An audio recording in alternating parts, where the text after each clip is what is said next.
All right, good morning, everyone. Thank you for coming out for our meeting of the California Industrial Hemp Advisory Board, part of the California Department of Food and Agriculture. The meeting is called to order today at 9:33 a.m. Welcome board members, the audience in the room, and the audience at home watching via the live stream.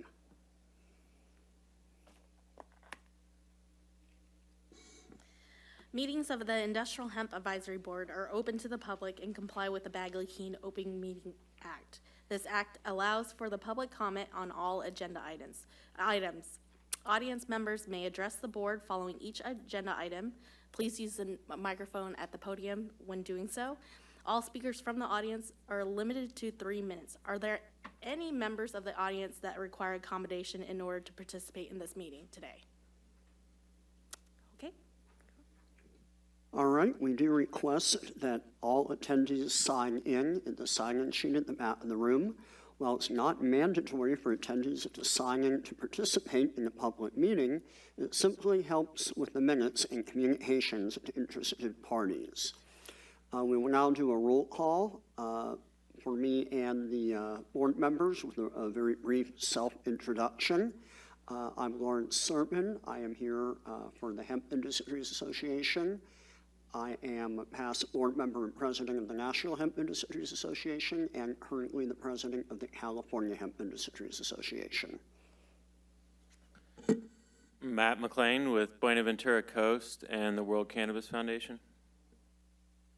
Rick Garola, Shasta County Agricultural Commissioner. Tom Pierce, West Island Cotton Growers Cooperative in the San Joaquin Valley, farmer representative here. Van Butzik, UC Berkeley and UC Cooperative Extension. Joshua Kress, I'm the chief of the Pest Exclusion Branch for CDFA. Juan Capone with CDFA. I'm the program supervisor for the nursery seed, cotton, and hemp program. David Robinson, Kings County Sheriff, representing the California State Sheriff's Association. Richard Soria, retired horticulture instructor and current pest control advisor. Joshua Chase with Kumbaya Farms. Michelle Phillips with CDFA. I'm the board manager and program supervisor for the Industrial Hemp Program. All right, thank you all board members for attending. Each of you should have a personalized folder with handouts. Copies of the agenda are available for audience members. All handouts will be brought up on the screen, and copies can be provided after the meeting upon request. Also, just a few minutes ago, we got a handout from, it was to the Deputy Agricultural Commissioner Sealer for the County of Santa Cruz, and that was given to all the board members. Should also be on your table, but not necessarily in your packet. All right, now we're going to briefly review the agenda and request any corrections or changes to the order. The topics to be discussed in this meeting are, we're going to have 1, a brief update on state legislation for industrial hemp. 2, industrial hemp registration update. 3, industrial hemp program revenue and budget. 4, industrial hemp registration fee structure. And also you should have in here a board member list, which is also posted to our website. And we would ask board members to double check that board member list to make sure that everything is up to date and all information is accurate. Okay, some general housekeeping notes. So restrooms are located outside of the auditorium to the left. The first 2 doors to the right are the men's bathroom, and then for the women's restrooms, if you go down the hall and up the stairway or go around the corner to the right, there's 2 bathrooms there. Water bottles are available in the back near the entrance of the auditorium. Please let us know if we run out. And in case of an emergency, please exit out of the auditorium, go outside through the front of the building, and head across to the park. Okay. We don't have any breaks scheduled for today's agenda, but we'll take a break as needed or requested. All right, now quick note on public comments. We will have the opportunity for public comments throughout the meeting, as well as an opportunity for general comments at the end. For comments during an agenda item or pending board motion, please keep the comments pertinent to the item or motion at hand. At the end of the meeting, we will have an opportunity for additional comments both related to the meeting and for items not on the agenda. We request all individuals who would like to comment on an agenda item to come to the podium right up here and to use the microphone. We also request for each speaker to state their name and affiliation before commenting so we know who you are. Due to the possible large number of attendees, we will be limiting all commenters to 3 minutes unless there are follow-up questions from the board. We will be timing all commenters and will try to provide warnings prior to the time limit ending. Thank you for your consideration as we try to provide everyone with an opportunity to comment during the proceedings. If you have additional questions for the CDFA regarding industrial hemp and the industrial hemp program, please direct your questions to the CDFA staff. You may contact them by emailing industrialhemp@cdfa.ca.gov or calling 916-654-0435. All right, so for our first agenda item, basically will be a brief update on state legislation for industrial hemp. Michelle. Okay, I'm gonna try to be brief, but in your your packet, there's a 3-page handout it's labeled Senate Bill 153, Summary of Changes. It's comprehensive, so it includes all the changes, but it's kind of lengthy, so I'm not gonna try to read it, but I'm gonna try to go through it and note the changes, the significant changes.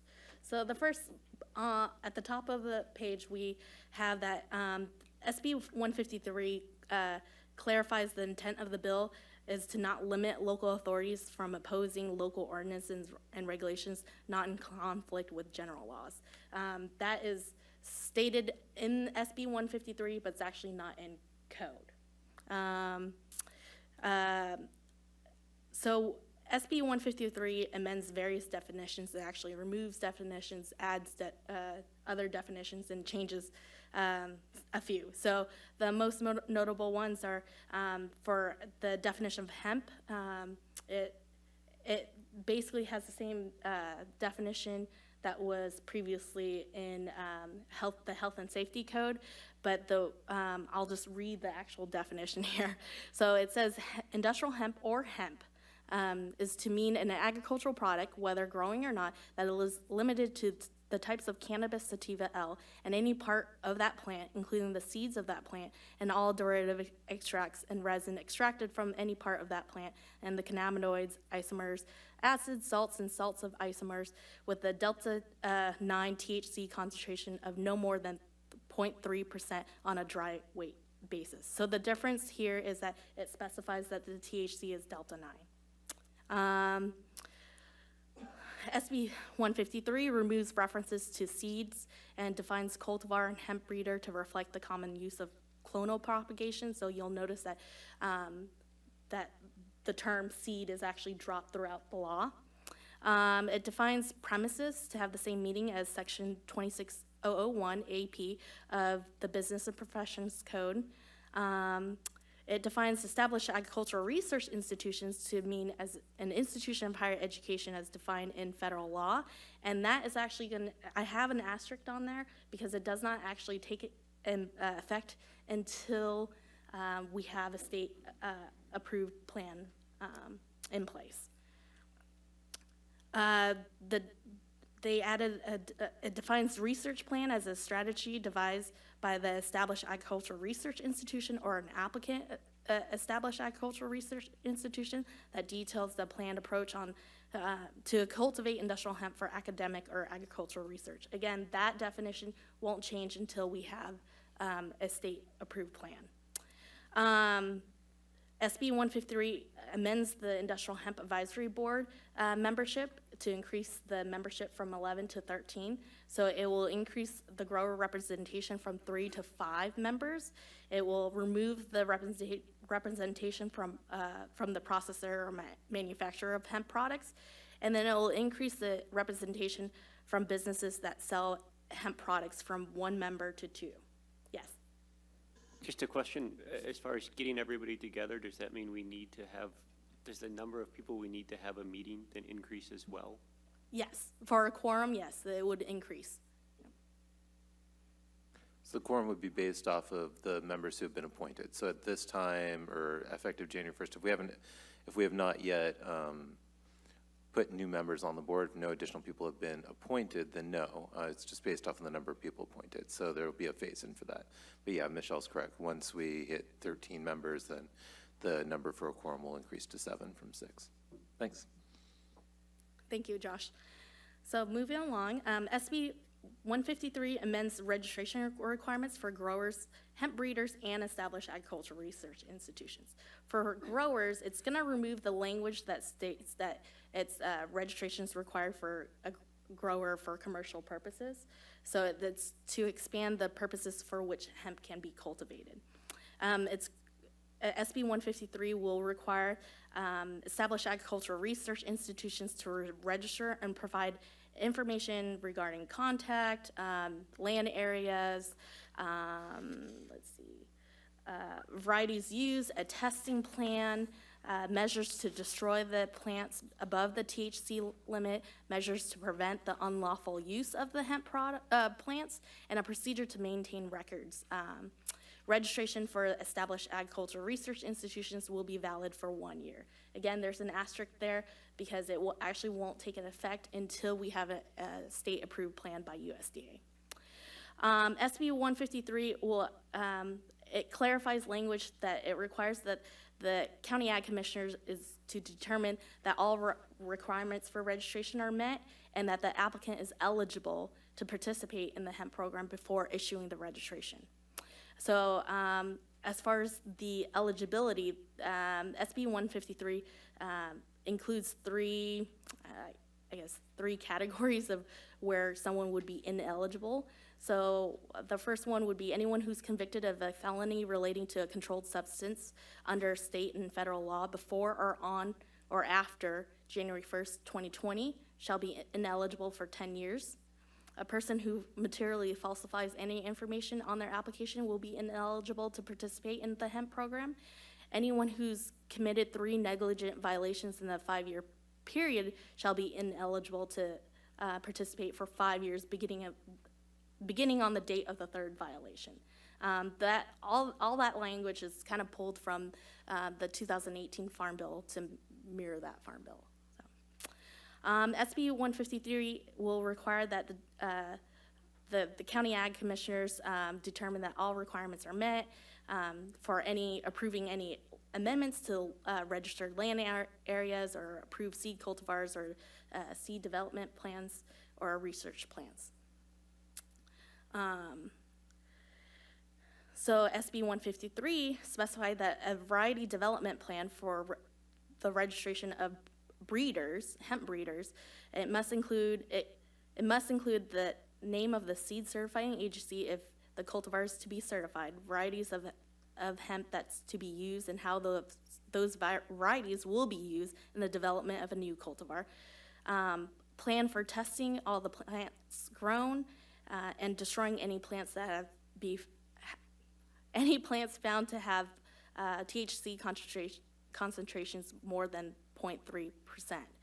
And a plan to prevent unlawful use of hemp grown and procedure for maintaining records, documenting the development of the new cultivar. SB 153 has requirements for transmitting information for the county ag commissioner. They will be required to provide information regarding the legal description of the land, the registration status, as well to the department. It requires the department and the county ag commissioner to retain registration information for at least 3 years from collection. There's several changes on cultivation requirements in SB 153. It's going to remove the minimum acreage requirements for breeders to allow the development of new cultivars on a smaller scale than 1/10 of an acre. It also restricts hemp cultivation on premises licensed by cannabis cultivation or processing. It requires all hemp cultivation to be sampled and tested for THC concentration prior to harvest, except for when grown by a registered established agricultural research institution and tested in accordance to an approved research plan, and a registered hemp breeder and tested in accordance to an approved variety development. And those plans, the research plan and the variety development plans required as part of the registration for established agricultural research institutions and hemp breeders. SB 153 is going to remove the requirement for a copy of the seed certification documentation and the testing report that is to accompany the sample collected for THC testing. It's going to, SB 153 requires that THC testing will be a post-decarboxylation or similarly reliable method for determining THC concentration. The lab test report shall indicate the percentage concentration of THC on a dry weight basis. That language, again, is pulled from the 2018 Farm Bill. SB 153 will allow the Secretary for CDFA to authorize a registered established agricultural research institution or a registered hemp breeder to cultivate or possess hemp found to have a THC concentration of more than 0.3% in accordance with its approved research plan and approved variety development plan if the cultivation or possession will contribute to the development of a new cultivar that will comply with the THC limit. SB 153 also establishes consequences for negligent violation as determined by the Secretary. And again, that language is coming from the 2018 Farm Bill. So it states that if a violation is not a repeat violation, that the registrant is required to comply with a corrective action by a reasonable date. It says that a registrant who's to be found in a violation shall periodically report to the Secretary for at least 2 calendar years. 3 negligent violations in a 5-year period will result in ineligibility for 5 years. And then any violations committed intentionally or with recklessness or gross negligence, the Secretary shall immediately report the registrant to the U.S. Attorney General and the California Attorney General as applicable. And SB 153 establishes a deadline for the department to submit a state plan to USDA for approval.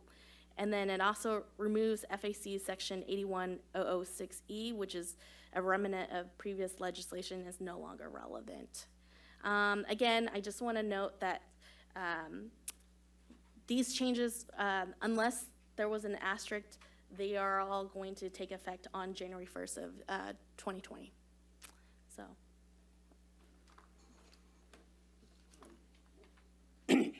All right, quite a bit there. Is there any questions from our board of directors on the new legislation? Rick? Yes, and I'd asked this previously, but if there's provisions in SB 153 as well as our current law and regulations, and if they're inconsistent with the published rules from USDA, what are the consequences for that? And what's CDFA planning to do on that, and how soon can that happen? I can answer that. Well, so right now we're, as you know, the interim rules, it's 161 pages plus all these other documents. So our program's currently reviewing those documents to determine what the impacts would be to the program. And we're trying to, open a line of communication with USDA to determine what that process is going to look like. So until we have that conversation, we don't have any further details on how that's going to look. Yeah, Michelle, got a question here on, what is this, amends cultivation requirements. The number 3 there. Requires all hemp cultivation to be sampled and tested for THC prior to harvest. Is that 30-day, wasn't that part of that 30-day or? Yeah, there was no changes to the 30-day. The change there is that it's allowing that established agricultural research institutions and seed or hemp breeders are exempt as long as they have an approved research plan. So it allows them to just to basically have an alternative sampling and testing All right, thank you. procedure. Yeah. Michelle, quick question on that. On the approved research plan, that's with the state CDFA, not the local ag commissioner? No, that's part of the registration. It would be part of the registration process, so. The local ag commissioner then? yes. And then, second question, the summary of this, is this already available on the CDFA hemp website, or will it be soon? Yeah, it will be available shortly after this meeting. Okay, thank you. In regards to the research institutions which have the asterisk, and it says specifies that this amendment will become effective on the date which the state plan pursuant to section blah, blah, blah, of the Federal Agricultural Marketing Act of 1946 is approved for California. What does that mean? Just basically, it means that it won't take effect until we have a state-approved plan pursuant to the 2018 Farm Bill. And is there a timeline for that, or? Well, SB 153 establishes a timeline for us that we need to submit a plan to USDA by May 1st of 2020. Right, but as was mentioned earlier, USDA just issued the federal regulations, and so we'll be in communication with them, and we'll determine the timeline based off of that as well. I'm just anticipating, I always field a lot of questions about, like, from research institutions that are not a UC or something, and they're going to be asking, can we grow next year? And the answer is maybe. Is that right? I mean. Yeah, there's a lot of unknowns. Hopefully we'll have some more information based off our conversation with USDA. Hey, Josh, related to that, the USDA released their regulations. How far off are we with what we're proposing? Well, there's 161 pages that were. I looked at it and just, that's all I did was just Yeah, look. I so didn't read it. we hope we're currently looking at it and compiling that information, so hopefully we'll have a comprehensive review at some point, but that's our priority in the near future. Yeah, short answer is we're working on answering that question. Working on it, all right. Yep, thanks. Matt? Yeah, I have a couple questions, Michelle. On the various definitions that were amended, the established ag research institution, so within that third level of registration, would farmers that are under MOUs with institutes of higher ed be able to register? Well, so once the registration's in place, we would have a state-approved plan, but it also, so once the registration requirement for established agricultural research institutions becomes effective, so will the change in the definition. So the definition Sure. will be changed to just institutions of higher education.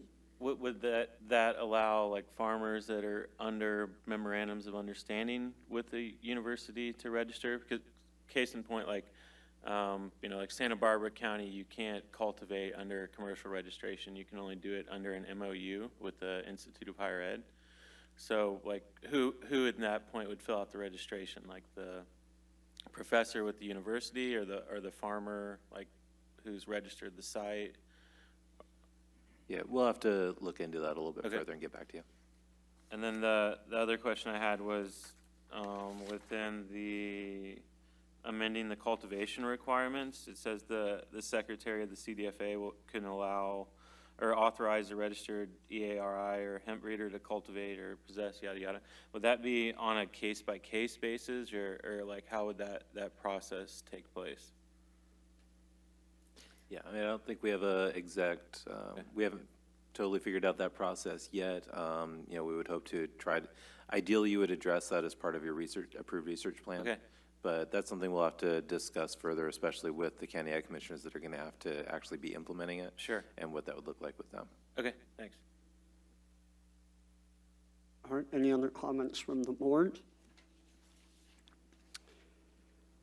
Alrighty, anyone from the public like to comment on the new legislation?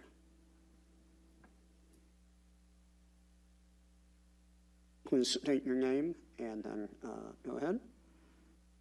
Name is Charles Meyer. I'm a grower. I've eased into it with a small acreage to learn what I can about it. But I do have a question about the harvest rules, because it seems there's a little bit of a misunderstanding in Kings County as to when harvest starts or when it finishes. So I was wondering if that could be clarified, because it seems that when we start to cut the plant, that's the end of harvest, but as far as we're concerned, the end of harvest isn't until you cut the last plant. When we start picking cotton, when we make the first pass, that doesn't mean that's the end of harvest. Harvest doesn't end until we pick the last plant. So there's a little misunderstanding there in the wording that has been sent down to the county level. Thank you. The staff, Mr. Meyer, so if it's all right, the staff might follow up with you just to communicate with you about that and try to get a hold of the commissioner and have a conversation? Yes, because Perfect. as far as I understand it, the requirement is to test within 30 days of harvest. Sure. But Yeah. then they're saying that we have to test right away again when we're not finished harvest yet. Right. All right. Yeah, staff will get a hold of you and can talk about it further. Okay. Awesome. Thank you. All right, next. George Bianchini. On the second, or first definition there, second to the last, with the last sentence, Delta 9 THC concentration. I see they're specifically calling for Delta 9. So are we not assuming the acidic version? I mean, when it's decarboxylated, it's THC. Delta 9 is Delta 9.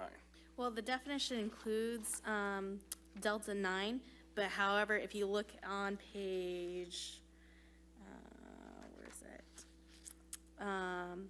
Actually, the last page, page 3, it's the second bullet down. So SB 153 is mirroring the 2018 Farm Bill, so it's requiring that testing for THC will be a post-decarboxylation. Okay. Or some reliable method. So why do we have two different versions in there? So why does it say THC, Delta 9 on the top? Because I realize we're going to be merging into the federal law, but then that made it very, very confusing on that. I've already had people come back to me, oh, good, we don't have to do the A anymore because of the way of the language in the law. Delta 9 is Delta 9. When it's decarboxylated, it's a different molecule. Yeah. Well, we currently have emergency rules clarifying that. Okay. So. And also on the local counties, the first part of that on the top, it says it didn't limit local authorities from, I guess, their policing authority. But it says if it's not in conflict with state law. So how much of the hemp board information is considered law? Because now it seems to be, they don't like this part, they eliminate it. They don't like that part, they eliminate it. Yet it's part of the law. Have there been any definition on what a county can do? For instance, in San Joaquin, I can plant right now if I pay $5,000.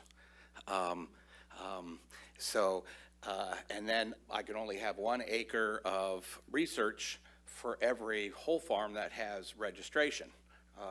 It almost kind of seems like they're upset that they're not getting the $900, of which I say, I'll pay the $900. I'm not going to pay the $5,000. I'm not going to get wrapped up in that drug deal. 153 has come out, and I do believe it says that most of these don't take effect until they're actually, until the rules are submitted to the feds and that they're accepted, and then, so we're operating on the temporary state laws for now. Just trying to get this plan, because already this year, just with the rules, we have different people interpreting them different ways. So all the provisions, all the changes in SB 153 will take effect on January 1st of 2020, unless in the section it clarifies and it says that it's not until we have a approved state plan. So on the summary, I put asterisks next to those sections that would have Correct. that. Yeah. I did understand that. Right. Thank you very much. Mm-hmm. All right, next. Good afternoon. My name is Nicholas Elwood. I'm a grower up in Northern California. We again did a small test plot this year. We did about a 30-acre test plot. We come from a large ag background. On a full year, we farm about a little 15,000 acres of farming and custom farming and various crops from rice to row crops. So we decided to give this a try this year. One of the biggest hangups that we've seen this year, I mean, where there's a lot of loopholes that we're seeing being exploited, is getting back down to kind of piggyback off what the gentleman was saying is at the harvest intervals. So this year we had 30 days to harvest. You're going to burn about 5 days at the lab. All this stuff is coming off at the same time in September. That's when everyone's doing their testing. Everybody's trying to get it, be the first out of the chute to make sure they have the best shot and making sure their total THC, that's what we went off this year, is met. So as far as people who actually grew it this year on a large scale, this is a very, very manual labor intensive crop. I spent more in labor this year on this crop than anything else I've ever spent on tomatoes, vine seed, seedless watermelons, and et cetera.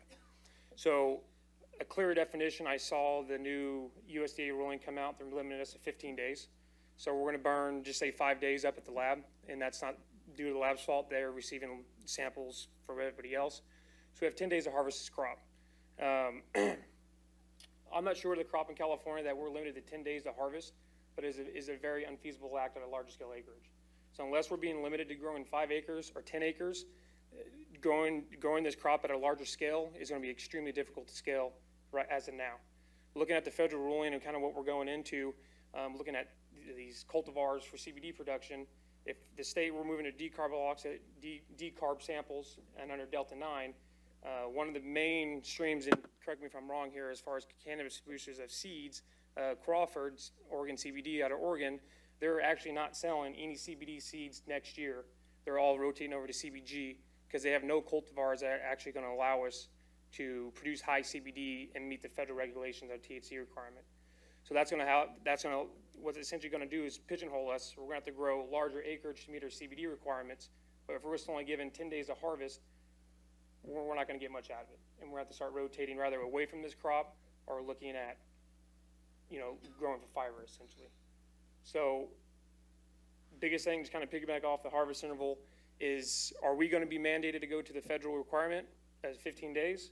Or is California still going to allow us 30? And I think it's something that needs to be brought up, because doing this out in the field, walking your fields and doing it in real time, it is a massive, massive undertaking. So that's what another question I was kind of piggybacking off, and is this going to be brought up? Because if it's dropped below, if it's going to filter through and doesn't get addressed, we're going to have a lot of issues again next year. Yeah, thank you for bringing that up. And you're talking about federal law, and I do believe that there's a commentary period going on now for federal law, and that's, I think, one of the issues that's going to be brought up. Okay, thank you. All right, Justin? Just a quick note. I think one of the points of conversation here is in the definition. And Rick, correct me if I'm wrong. It's testing has to occur 30 days before harvest, but it doesn't specify like whether harvest commences or finishes. So it's kind of like an open window, perhaps there. Good morning. My name is Justin Eve. I'm with 7 Generations Producers. We recently acquired our hemp permit in June.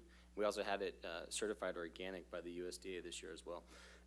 I just wanted some clarification real quick on these emergency ordinances.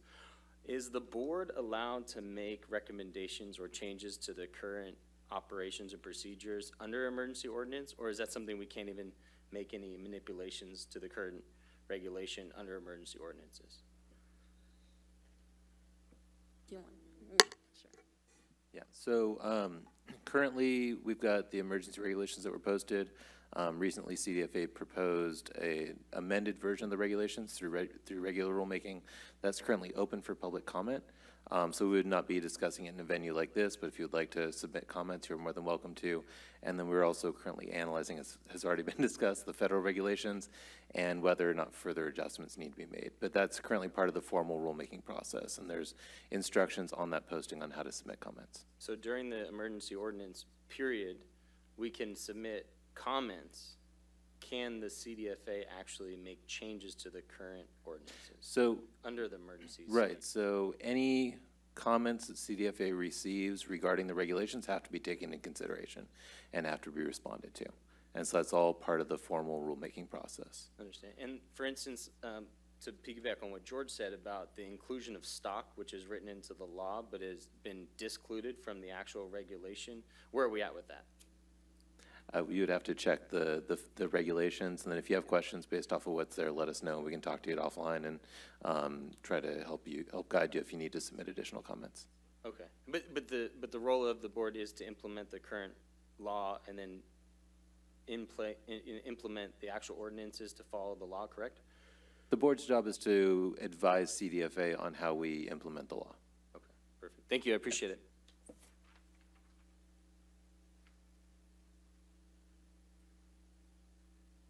Good morning, Jeff Nunes, Zoag Consulting. We have a lot of farmers that basically are just looking for answers. They don't want to break the law. They're not trying to go to jail or try to get away with anything. So what we're looking at is a huge major change. I understand that there's a lot of pages to read, but when it gets down to it, they're actually combining the sum of THCA and THC. And that is going to basically make everything hot. Like the gentleman said, everyone's going to have to be going to CBG. So this having the actual THC marker at 0.3 for total THC isn't going to stop the cultivation of cannabis in the industrial level or medical. There's licenses for both. There needs to be a clear understanding of what the end game is for this farmer. I mean, if they're wanting to grow THC, it's legal. They can get a permit and they can do it the right way. And there's permits for actually industrial hemp.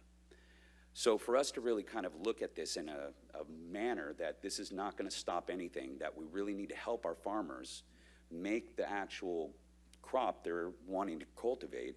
And if CBD is that crop, then we need to help them by introducing a point or a 0.99 for the actual THC variations. Now, there is going to be a huge bottleneck considering the new legislation that came out from, or regulations in term from the USDA, that it has to be tested at a DEA lab site. We only have 2 labs here in California, so that's going to create a huge time frame, a huge crunch. I'm not saying that's not a good idea, but I am saying that we need to prepare these labs, which I already talked to one of them, and they had no idea. So with the additional change of 15 days, we're going to have to double the testing, triple the testing.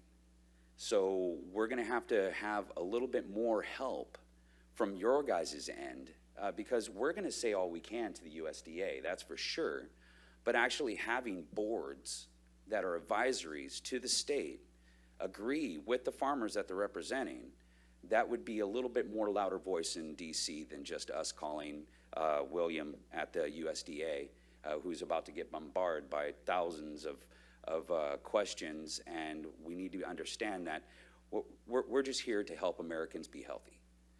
All right, thank you. I'll make a quick comment about that. And just overall, you got to realize that we are the advisory board. The board here does not make any laws. We're only allowed to work within the law. So in this case, it would be the law of California, and then just as we found out, it's also the federal law that we have to work against. I don't think the board makes any, quote, recommendations federally on as a whole. It's not something that we vote on or do, but individually, we're certainly able to do it, and also as trade organizations, we're able to make that type of comment on the federal law. And I do agree with you. You know, it makes it very, the way the laws are written now, it seems like it makes it almost impossible for the farmers to be able to grow hemp successfully. Hey, Lawrence, so if I can make a quick suggestion, so it seems like there's a lot of interest in talking about the federal rule. It's not on the agenda currently, but maybe we can revisit that when we're talking about next meeting, next agenda items, a topic for the board, and we can have a little bit more discussion there on a plan moving forward and what CDFA can look into as far as what the board's role can be, things like that. Yeah, we should probably on the next, we'll put it on the next agenda item, similar to what we did today where we talked about changes in California law. We can talk about what the federal law will do. But as Michelle mentioned, I think it's 160 pages, and the CDFA has requested a certain amount of time to be able to review it and to speak with the department, the Federal Department of Agriculture, to try to work things out. Plus, the Federal Department of Agriculture is still taking information and comments on it, so the rules may change as well based upon that. So let's chat more later. Yeah, we will, yeah, and bottom line, we need to talk about it later, and it's not on the agenda item now. Thank you. All right, anyone else have a comment? Good day to all. Thank you guys for doing all this these past 9 years or however long it's been for all of us farmers. And I couldn't agree with you more. And Mr. Joshua, if we could have that discussion for the feds too, that would be awesome, because California has a lot more growing capacity than all the other 49 states put together. It'd be very helpful for us. I did a research plot this year through a cotton organization that was for marketing research in Central California of 20 acres. And in our county, they allowed us to do that because those guidelines came. We planted just the day before, 4 days before. And I appreciate that, because 1 acre, I know on the DPR only allows 1 acre. 14 years ago, they allowed me to do a total of 1 acre. And if we look at the Sacramento database, at that time, it is the largest total 1 acre for research that we were able to do. I don't know that just 1 acre of research per one entity for a farmer is going to be enough. And I understand DPR has had that thing set up that way for many years. And I'm not a rule breaker, but I'd like to make that change. And as a school for UC Davis or whatever it may be, all the way to Santa Barbara or whatever it is, whatever research facilities for schools, the farmers need to be involved. And the reason why I say that is because we go to a research school like UC Davis, and Fresno State used to be a hands-on school. You go to Cal Poly, they have both. You go to Riverside, they have both, okay? What I mean is hands-on, so the kids get to go out, or us get to go out and farm. They also come in, and then we do our lab experiments and research. Now, all of these universities for enterprise, for money, have gone to research. And all of this stuff, except Cal Poly and a few others, have very little hands-on. And what we're finding is it's terrible for our industry. And I'm a grower. You can ask our raisin industry. There's a reason why we're failing in Central California, okay? Because Fresno State now has all the monies from Northern California to do research for other things that are Petri dish research. That's what I refer to it as. We need more farm research. I would advise you to advise the CDFA that research should not only be within the MOUs, not with an institution, meaning that the farmers can go and coincide with these other research, authorized research centers, so that we and them, us growers who are in the field with our dirty hands, can get with them in their Petri dishes to go ahead and continue to advance this molecule, because that's what it's going to take. When we get with great universities and research centers, we can do a lot of things very, very quickly with this plant, as most of anybody knows. My other thing is the harvest date. Thanks to a great sheriff in Kings County and a great ag commissioner who's a tough guy sometimes to help us out, because he's magnificent in his job. The sheriff is too, but I'm referring to the ag commissioner. We're not able, look, we're building harvesters, man. We're doing everything we can. I'm not new to this. I'm not an engineer either, but we got to make it happen. You duct tape it, you get it done with baling wire if it's still around. All right, you got 30 seconds. Okay, cool. My point is that I need you guys to advise that whether we test once or we test twice, it doesn't matter how many times we test to me, okay? We need to expand this harvest window in California. Now, California doesn't abide by all the federal laws. We know that. We let people out of jail. So if we could make something for California happen, because our industry is bigger than all other 49 states as I began, then we can get through this and harvest for more than 30 days. Thank you. Thank you for your comments. All right, anyone else in the audience like to comment? Okay. I have a question. Did we change, or does this law change the type of lab that we're testing out of? I heard something about it's only a DEA lab, or? No, that's part of the federal rules. So no, SB 153 did not change Okay. the requirements for a testing laboratory. But the federal law is just saying only DEA labs can test, or? Well, Yeah, you are correct, but then we're not really talking about the federal law right now. We'll bring that up at the next meeting. But you are correct, it does specify federal DEA-approved labs. Okay, all right, thanks. All right, any other questions or comments?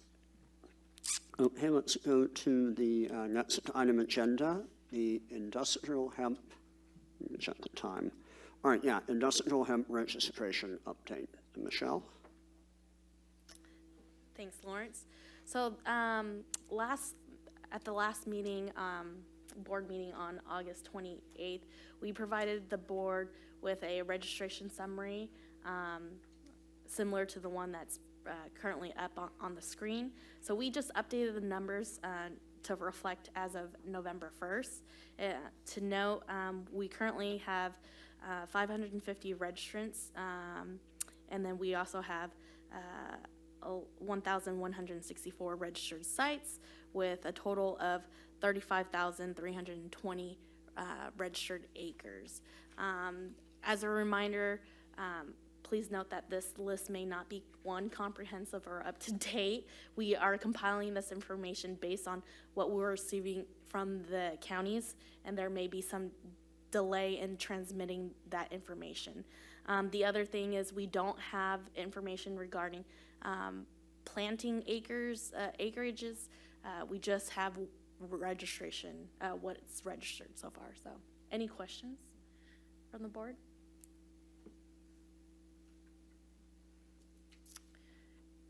The other thing to note is at the last meeting, the board requested that this is updated monthly, so we have so far been able to comply and actually update it, and now, it is now posted for the public on our webpage.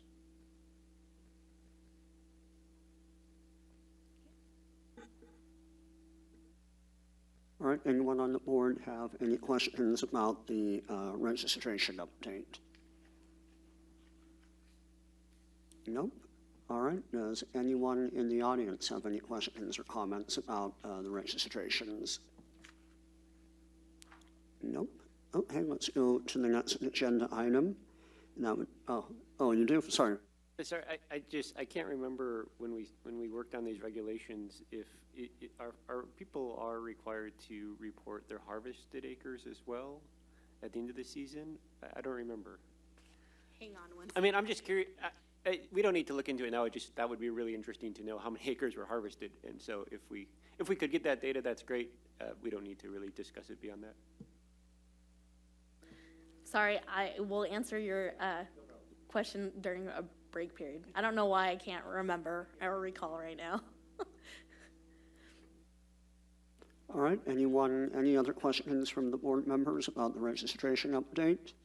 Or any questions from the audience about registrations?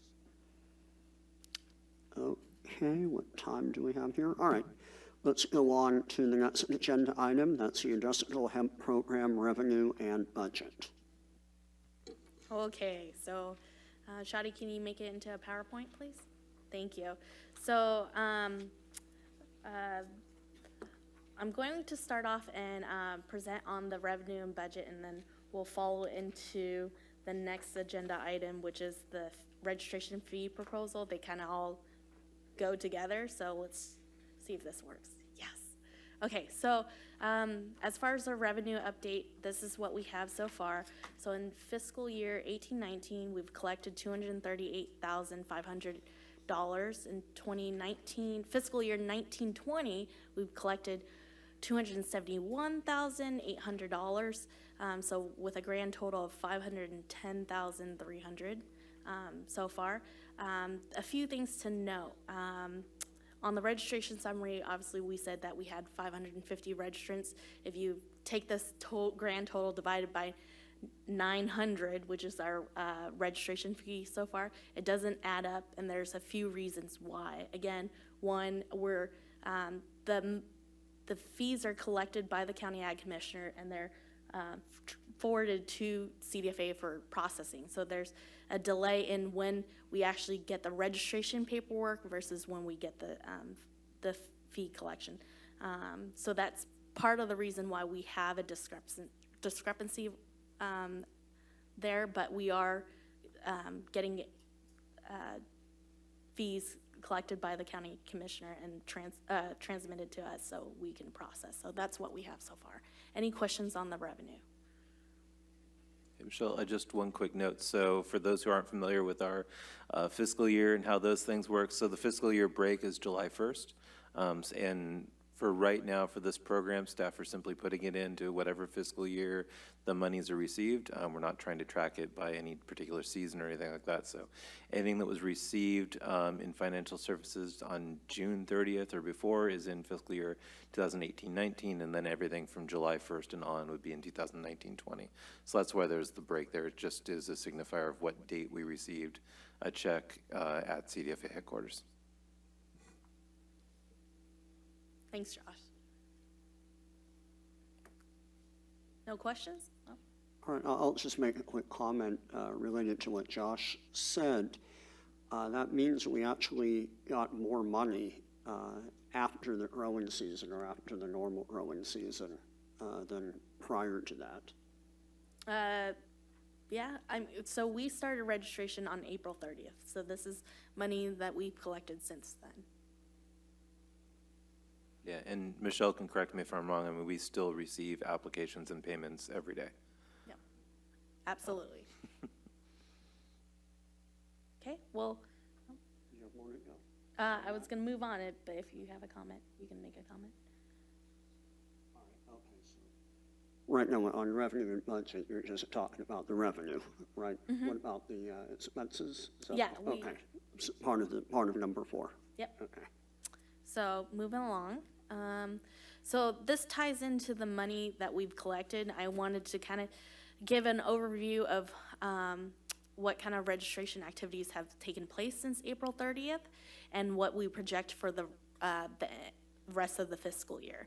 So in fiscal year 18-19, we started registration on April 30th. So we have 266 registrations and 64 registration amendments in 18-19.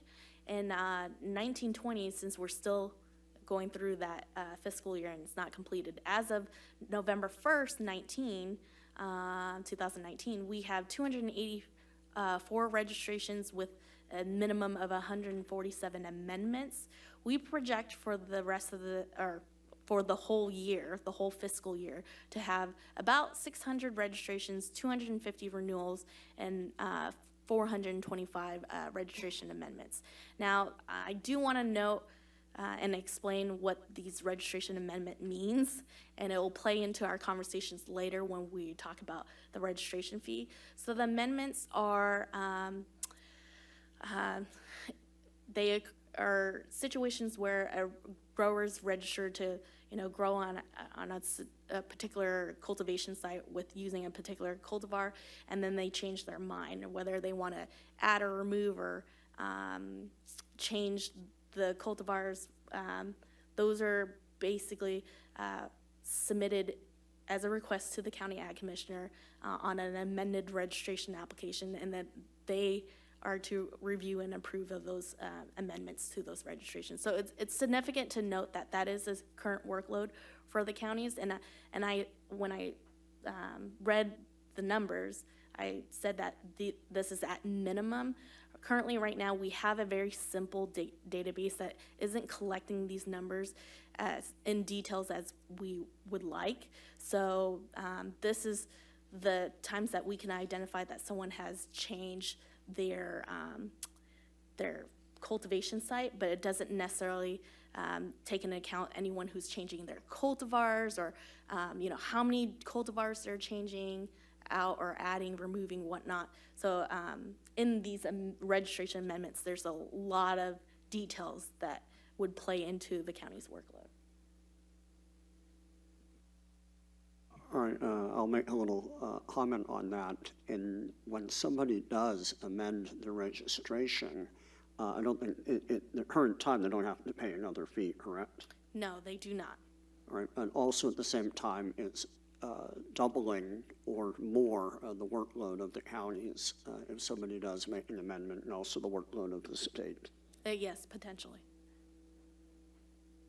Just looking at that, I'm wondering, in 1819, 64 amendments out of 266 registrations, and it jumps up to 147 out of 284, and then we're getting up to 50% in 1920. I wonder, why is that happening, you think? Well, even though in fiscal year 1819 we had 266 registrants, with 64 amendments occurring in that fiscal year, doesn't necessarily mean that those registrants didn't make further changes in 1920. So it might be the same registrants making changes. But like I said, at minimum, this is what we can identify as far as amendments to the registration. I will say that that number that I have posted for registration amendments is a conservative number. It's much higher. All right, thank you. I guess I'm just curious, I don't really, in other crops, do they do these amendments, and is it this common? I mean, this is sort of surprising to me, and it makes me wonder if there's something wrong with the registration that everybody's always having to amend it. I don't think so. From registering several sites, most of it's probably from change of cultivar. There's kind of a shortage in available seed, so people were sourcing what they could, or doing different research plots. So every time you add a cultivar, you have to amend the application or registration. All right, and I think also farmers don't have to register other crops. This is, I think, specific to hemp at the moment. All right, do we have any other questions or comments about this from the board? Because I think somebody in the audience had a question. All right, come up to the podium.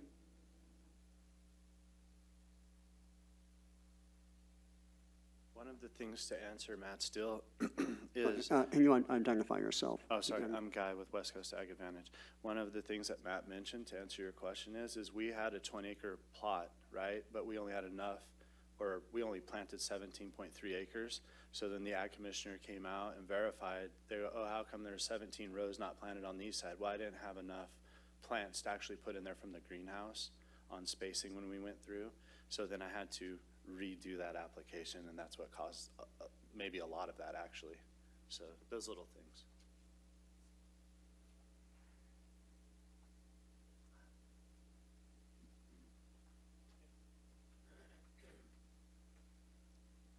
Nick Helwig, I grew up toward Yuba City. We had 2 amendments to our registration this year based off of failed germ. So the first round, we had a germination issue. We were promised 90%. We got like 60. So that ate up a lot of acreage. So we did a reseed. Then the other one, we had another failed germ. We actually planted another 7 acres after it failed. So that's the amendment was off failed germination of seed.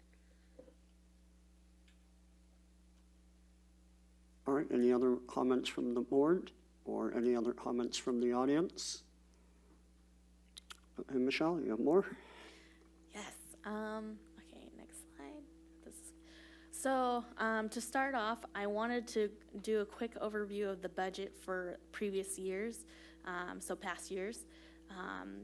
Here we have a chart that lists out just the subtotals for each category of our budget and then the total budget number.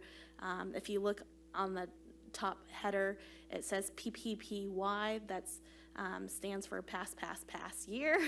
PPY is past year, and PY is past year. So we have fiscal year six. So there's a fiscal year 16-17. We started off with accruing roughly $21,000 of expenses. In fiscal year 17-18, we had an additional $104,000 in expenses. And then in 18-19, we have projected that we have roughly $484,000 in expenses. I do want to make a note right now that under accounting agreements, so actually going back, for fiscal year 16-17, those numbers are set. The accounting books have closed on that year, fiscal year, so there's not gonna be any changes to it. For fiscal year 17, 18, and 18, 19, the account books are still open, so there can be still some changes, but I think for the most part, through personal services, expenses and equipment, those are going to be fairly stable. Now, I do want to mention on fiscal year 18-19, under county agreements, that is a projected cost. We have yet to actually reimburse the counties on any invoices received. So, any questions from the board? Do you want to talk briefly about the county agreements? I believe we talked about it at the last meeting, but just quickly what that means and what we have set up currently that we're working on. Oh, do you want me? Are you going to go into it in a future slide? Yeah. Okay, never Yeah. mind then. Actually, yeah. Okay. No, if there's no questions on that, we'll move on to our current year, which is fiscal year 2019-2020 projections. So again, these are projections, so that means that we're estimating what our program costs will be. So in your handout, you do have a budget summary that's a little bit more detailed. I just summarized it for the PowerPoint. But for personnel services, we have roughly $654,000 in expenses for state staffing.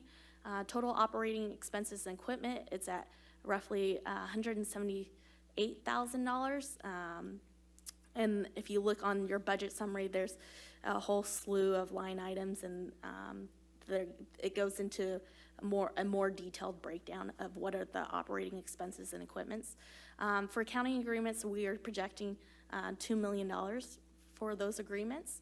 And then total cost recovery, it's a mere $2,000, so that's not significant. But in the end, we project that our total budget for the year will be $2.8 million. So any questions on that? All right, I'll make a quick comment. As you can see, that the county agreements, which would be money that has to be paid back to the counties, is going to make up the bulk of the expenses. And Michelle will talk a little bit more in detail what that means. Yep. So any other questions from the board before I proceed? No? Okay. So thank you, Lawrence. Yes, so to kind of go over what the county cost entails, we have county agreement, or we have basically agreements with the county ag commissioners on what types of activities we would reimburse them through the registration fees. And the main component is the registration issuance. So we will reimburse the counties for all activities involved in the registration issuance. And also, in approving amendments as well. We also are going to reimburse the counties on enforcement activities on non-registered cultivation. So any non-compliant cultivation that isn't registered, if they have to take enforcement activities, we'll reimburse them for that. We'll also reimburse for public outreach activities, because I know a lot of counties have a huge influx since April 30th of interested growers on what are the requirements, things like that. They are currently doing a lot of that workload for us. There's also reimbursement for training of county personnel to actually handle things like registration, sampling, testing. And then we also reimburse them for reporting their activities and invoicing us. So that's really what the county agreements cover. Now, the next slide. Before you go into Yes. that, Michelle, Rick, I talked to you earlier. You said in Shasta you had, I think, one plot that was grown. So it may not be representative of much of the other counties, but do you have any idea kind of what that involved at your office, just that one grow? I can certainly provide the actual hours. We didn't put very much time in that. We actually had two registrants. To back up a little bit, Shasta County is a county that's currently under moratorium through March of next year. But we have 2 incorporated cities that do allow the cultivation of industrial hemp, and I had growers register in each of those cities. However, only one grower planted acreage in that. I actually went out to witness the inspection with my inspectors and my deputy. And so none of that time was billed for my part. So we had minimal activity involved in that. Registrations are what's taking the bulk of time for counties. And I don't know what's occurring statewide. I'll be very interested to see. I've heard hours reported all over the board as far as how long it takes to actually issue permits. So once the state receives all of those reports from all of the counties, we'll have a better understanding. And a little bit more history in regards to all of our activities. We track all of our hours for every program that we administer. So this is not unique for industrial hemp. So our pest exclusion, pest detection, pesticide use reporting, or pesticide use reports that we issue, every activity, every hour that we perform on our hours tracked. All right, one other question for you, Rick. Did you have to go out at the time of the harvest of that crop, or has it not happened yet? We were out for the sampling, but not for the harvesting. Yep.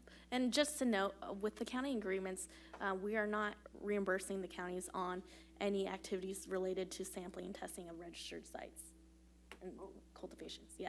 So it's really just registration and any activity, general activities that a county could not recoup their costs directly from a registrant. All right, will the counties be asking to recoup costs based on sampling or testing? Have they approached you yet for that? Well, the law allows the counties to establish their own fees, so it's up to the counties what they want to do. I can weigh in on that as well. So for us to be able to do that, we would have to receive Board of Supervisors permission for any fee that we collect. So I can't answer on behalf of all counties. I would assume all, if not a super majority of counties, are doing that activity so they can recover all of their costs. All right, thank you, Rick. I was just saying, does anyone have any question about that part of it or from the board? Oh, okay. Let Michelle continue. Yeah. So how do we come up with the projections on the county agreements, the costs for the county agreements? So what we did recently is we requested that the counties provide invoices to the department for the period between April 30th through September 30th. On the left, there's a little chart that, has how many counties have pending contracts with us, how many counties have executed contracts, and how many counties actually requested to cancel the agreement most likely because they are not registering people at this time. So we have a total of 56 county ag commissioners in California, and 6 of them have opted to not have a county agreement. So out of the 50 counties that either have an executed agreement or will have an executed agreement, we've received about approximately 50 or 60% of the invoices for that time period of April 30th through September 30th. The chart there is just a breakdown what we have received through the invoices for each fiscal year as well as for the total of the 5 months. And so basically we took those numbers and then calculated out to say, well, how much do we need to project for the remaining 40% of the invoices? And that's the number that we've got. So based on that, we projected that the annual cost for all 50 counties would be approximately around $2 million.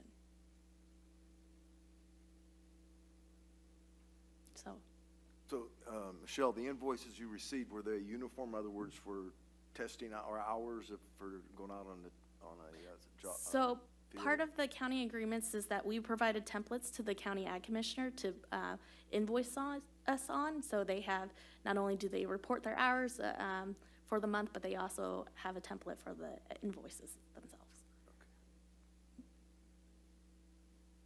All right, any other questions from the board? No? Oh, and you have more, Michelle? Yeah, I'm going to continue then.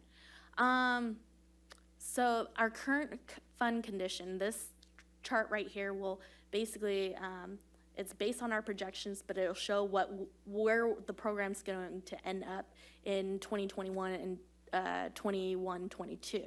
So looking at this, it's, we have the breakdown of the revenue that we're going to be collected. We're estimating for the next year and the year following that we'll have about 50 registrations, new registrations and renewals. So that's where we base the registration fee collections. So that's based on our current registration fee of $900 times 850, you get $765,000. If you look, I incorporated all the expenditures onto this chart, and then you end up with an ending reserve balance that's kind of rolling over from fiscal year to fiscal year. So if you look at basically at the end of this current year, we have projected that we will be in the red. Let me pull it up really quick. I can't see that small. Okay, so at the end of this current year, we'll be in the red by roughly $2.4 million, and it'll just continue to increase over time. So in 2021, we project that we will be almost $7 million in debt based on the current expenditures and the current registration fee. All right, we'll let that sink in a moment. Does anyone on the board have any questions about this? On that, just one question. It seems that the personnel services, continues to climb pretty drastically over the course of these projections, which eats up a lot of the that debt. Is if the majority of the work is being done by the counties once everything is in place, do you expect that at some point those personnel services will decline at the state level? I think they will stabilize at some point because, and thank you for bringing this up because I forgot to mention. So to clarify on the personnel services, if you look in 16, 17, 17, 18, they're fairly low just because we didn't have a full-time staff member. I actually didn't come on board until almost 2 years ago. So that's where in past year, 18, 19, that's my salary and benefits, and then including anyone who else who worked on hemp, including, say, for example, Josh. That's part of it. For current year, right now, we have 5 full-time perm staff members, including myself, and we have 2 seasonals, and that's what the projection's based on. For 2021, we anticipate hiring 1 additional environmental scientist, and then we do have actually 2 current vacancies, but we only plan on filling 1 for the time being. Okay, So, thank you. Mm-hmm, yep. I have a question for Rick. Rick, what was your average on the 2 licenses that you executed? What was the average cost that you incurred on that? I'll email that to you when I get in the office tomorrow morning. I didn't have a chance to even look at that. I mean, had I known the question previously, but it was minimal. We only had a few hours associated with that. But again, we only processed 1 license. We had 2 registrations, but only 1 grower chose to plant this year. Do you have like a ballpark number, a ballpark estimate, like $1,000, $500, or? Let's see, a ballpark is probably be 1,000 or less. Okay. Yeah. So I guess question for you, Michelle, on this, the county agreements, is there other costs beyond what the counties are requesting back? Is there? You mean like the state costs? Yeah, is there something else that, if Rick says I have 10 licenses and I need $10,000 back, is there anything else that's in that? Well, area going that- back to, hopefully this answers your question, but going back to what are the reimbursable activities under the current county agreements, we're actually reimbursing for registration issuance, but also enforcement activities taken on non-registered cultivation sites, public outreach, training, reporting, and invoicing. So is that stuff like the sheriff might come to you and say, I No. spent 50,000 on a, No, this is strictly just for the just county. the county ag commission? Okay, okay. Yep. All right, any other questions from the board about expenses? Nope. All right, any questions from the audience?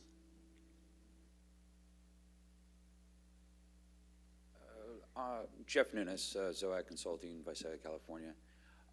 If it is a non-registered plot, why would the agricultural commissioner deal with that? If it was something that was more, not registered, wouldn't that be the sheriff's jurisdiction? It's a crop, supposed to be a crop, so if it's just a crop and it's not marijuana, like it's hemp under the 0.3%, and it's just a crop, then it's going to be the ag commissioner. If it's above that and it's marijuana, then yes, we would actually deal with it. So, But even if it but wasn't, if it's a crop, so even if it's not registered? right, because then it's still just a crop. This is supposed to be a crop in California, and so, we don't deal with crops from the sheriff's office perspective, whether they're registered crops or not registered. Like when the cotton growers have to plow down, we don't deal with any of that. So that's going to fall on the ag commissioner unless it's an illegal crop for marijuana purposes, then we would.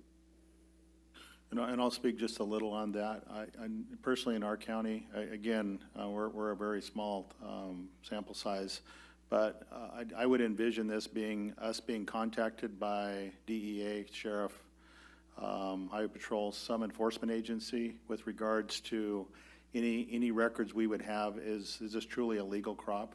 So our involvement in this would be minimal.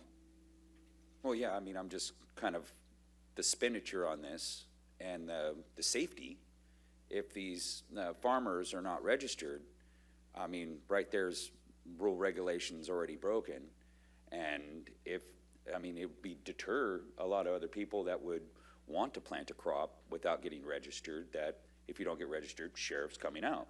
If you do get registered, like every other farmer has done to stay on the up and up, then that's the money that we're paying for. The actual farmer is paying the $900 to ensure that the sheriffs have money, that the actual agricultural commissioner gets paid. But if those crops are not registered, we could save the state money by issuing them through law enforcement.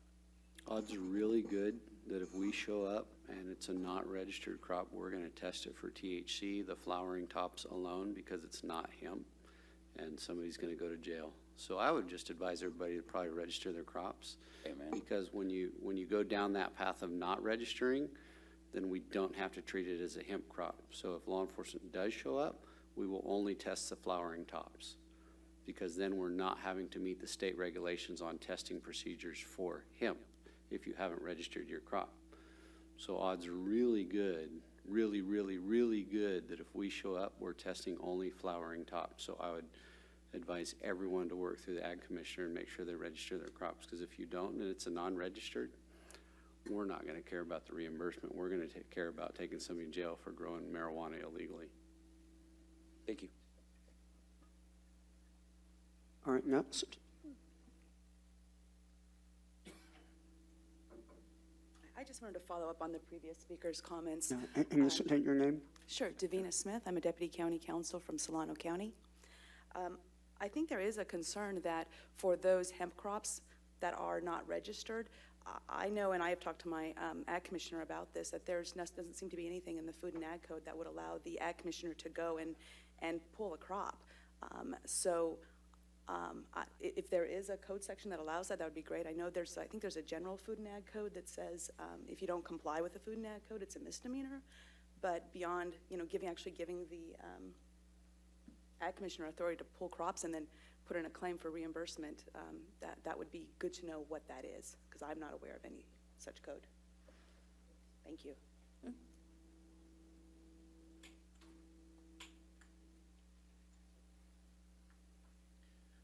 George Bianchini. On the reimbursement, I understand at least one county is already planning to buy a police car and dedicate certain officers to the enforcement, and then that's going to be the separate charge as through what's allowed through SB 1409. I think we should be careful that there's not double billing. In other words, you're not reimbursing them, yet they're charging everybody, and they've even talked about, $3,000 to $5,000 per farm. So, just something to be concerned about is if the law says that, it gets reimbursed, then they shouldn't be doing it the other way. Thank you. Might be a little bit of a side note here, but just as a caveat, in Ventura County, I'm part of the Industrial Hemp Working Group, and the County Ag Commissioner's Office has dealt with like over 400 calls regards odor for the most part. So that could be something that, falls under public outreach activities, or, people calling, complaining about a site, and then the county ag commissioner has to, make sure that it's a registered site, and, that could be part of the enforcement cost there. All right, any other comments from the audience? So I do have some language at the end of, or at the bottom of this slide that I do want to point out, is that our department recommends that the program maintains a reserve between 1/3 or 1/2 of the annual expenditures. This is not something specific to the hemp program. It's actually with all our other programs that have either registration or a permit or a license that are collecting and creating revenue for the program. So that's bottom line. That's our end goal. Our end goal is not to be in the red, but also to have a little bit of cushion in case of, unforeseen circumstances. Okay. So. All right, why don't we take a little break before we go to the next part? Okay, sure. About revenue. So why don't we have a 10-minute break? It is now 10:55. We'll be back here at 11:05.